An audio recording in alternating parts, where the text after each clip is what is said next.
down perch at the end of the mahogany slab and try not to think about going home to his wife, who would smell the alcohol on his breath and spend the next 4 hours lecturing him about it. He pulled into the gravel drive. This neighborhood had once been fairly nice. Well, if one went back to the 1950s. Now, it was not so nice. There wasn't a soul around. The yards were empty of kids, as though it were 2 in the morning instead of 2 in the afternoon. On a hot summer's day, the kids should be out running under the sprinkler or playing hide and seek. But kids didn't do that anymore, Reed knew. They sat inside in the AC and played video games so violent and gory that Reed had forbidden his grandchildren to bring them into his house. Now the yards were filled with trash and dirty plastic toys. Ancient rusted Fords and Dodges were up on concrete blocks. The home's cheap siding was popping off.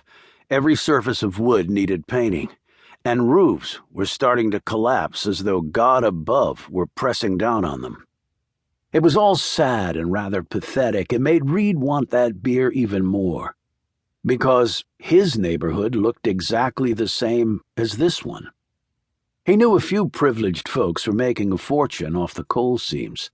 It was just that none of them happened to live around here. He pulled the package from the postal bin and trudged toward the house. It was a tired-looking 2-story with vinyl siding. The door was hollow core wood, white and scarred. A sheer glass door fronted it. A plywood wheelchair ramp bled off the stoop. The shrubs in front of the house were overgrown and dying. Their branches had pushed against the soft siding, buckling it. There were 2 cars parked in the gravel in front of his black Ford, a Chrysler minivan, and a late model Lexus. He took a moment to admire the Japanese car. Something like that would probably cost him more than a year's salary. He reverently touched the blue metallic paint. He noted a pair of aviator sunglasses hanging from the rear-view mirror. There was a briefcase in the back seat and a green jacket next to it. Both vehicles' license plates were from Virginia. He continued on, bypassing the ramp, hit the bottom step, trekked up the 3 squared-off logs of poured concrete, and rang the bell. He heard the sound pealing back at him from inside. He waited. 10 seconds. 20. His irritation grew. He rang again. "Hello, mailman. Got a package, needs a signature."